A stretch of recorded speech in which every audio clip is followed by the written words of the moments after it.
Hello viewers, welcome to Asni Sudha all in one ఛానల్కి. నేను మీ ఆస్ని సుధాకర్. ఇంట్లోనే చికెన్ దమ్ బిర్యానీ ఎలా చేయాలో ఈ వీడియోలో చూసేయండి.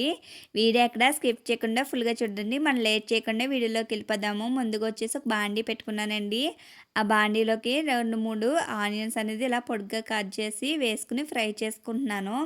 తర్వాత వచ్చేసి పక్క స్టవ్ ఖాళీ కదా, పక్క స్టవ్ మీద వాటర్ పెట్టుకుని అందులోకి బిర్యానీ సామాన్లు అయితే వేసుకున్నానండి. కొత్తిమీర అదే పుదీనా వేసుకున్నాను, కొంచెం ఆయిల్ వేసుకున్నాను. అది బాగా మరిగేలోగా పక్కన వచ్చేసి ఒక బౌల్లోకి ఒక గ్లాసున్నర వచ్చేసి బాస్మతి రైస్ తీసుకున్నానండి. ఇది బాగా వాష్ చేసుకోవాలి. వాష్ చేసుకుని మళ్ళీ వాటర్ వేసుకుని ఒక 5 మినిట్స్ అలాగా నానబెట్టుకోవాలండి. పక్కన వచ్చేసి ఆనియన్స్ కూడా బాగా ఫ్రై అవుతున్నాయి కదా, ఇలా బాగా ఫ్రై చేసుకున్నాక దాన్ని పక్క పెట్టేసుకుందామండి. తర్వాత ఒక బాండీ పెట్టుకుని అందులోకి కొంచెం అంతా పసుపు వేసుకుని చికెన్ ముక్కలు వేసుకుని బాగా ఫ్రై చేసుకోవాలండి. ఈ విధంగా వాటర్ పైకి తెలిదాకా ఫ్రై చేసుకోవాలి. ఇలా ఫ్రై చేసుకోవడం వల్ల మనకి చికెన్ అనేది గట్టిపడుతుంది. ఎక్కువ అనేది కుక్ అవ్వడానికి టైం పట్టదండి. తర్వాత వచ్చేసి ఇందాక మన ఆనియన్స్ ఫ్రై చేసుకున్నా కదా, అందులోకి ఇప్పుడు చికెన్ వేసేసుకుని గరం మసాలా అలాగే చాట్ మసాలా వేసుకోవాలండి. వేసుకుని అందులోకి కొంచెం పెరుగు వేసుకోవాలి.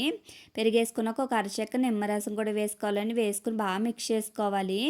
ఇలా మిక్స్ చేసుకున్నాక అందులోకి చికెన్ మసాలా కూడా వేసుకుని బాగా మిక్స్ చేసుకోవాలండి. ఆ మసాలా అంతా చికెన్ పట్టే విధంగా బాగా మిక్స్ చేసుకోవాలి. పక్కన వచ్చేసి మనం వాటర్ పెట్టుకుందా అది మరిగిపోతుందండి. అంతలోకి ఆ వాటర్లోకి రైస్ కూడా వేసేసుకుంటున్నానండి.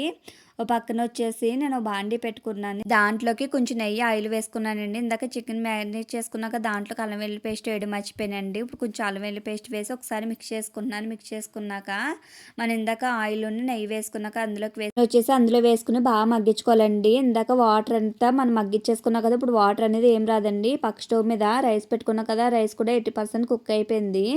ఆ కుక్ అయిన రైస్ అనేది అందులో వేసేసుకోవాలండి. ఈ విధంగా వేసుకున్నాక పైన కొత్తిమీర పుదీనా వేసుకోవాలి. మళ్ళీ రెండోసారి వేసుకోవాలండి. రైస్ వేసుకుని మళ్ళీ వేసుకోవాలండి. రైస్ వేసుకున్నాక కొంచెం కలర్ అనేది వేసుకున్నాను, ఫుడ్ కలర్ అనేది.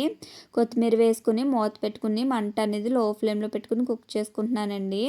ఒక 40 మినిట్స్ పడ్డది నాకు. 40 మినిట్స్లో అయితే మనకు రైస్ అనేది కుక్ అయిపోయింది. అలాగే దమ్ బిర్యానీ రెడీ అయిపోయిందండి. ఒకసారి కలిపి చూపిస్తున్నాను మీకు.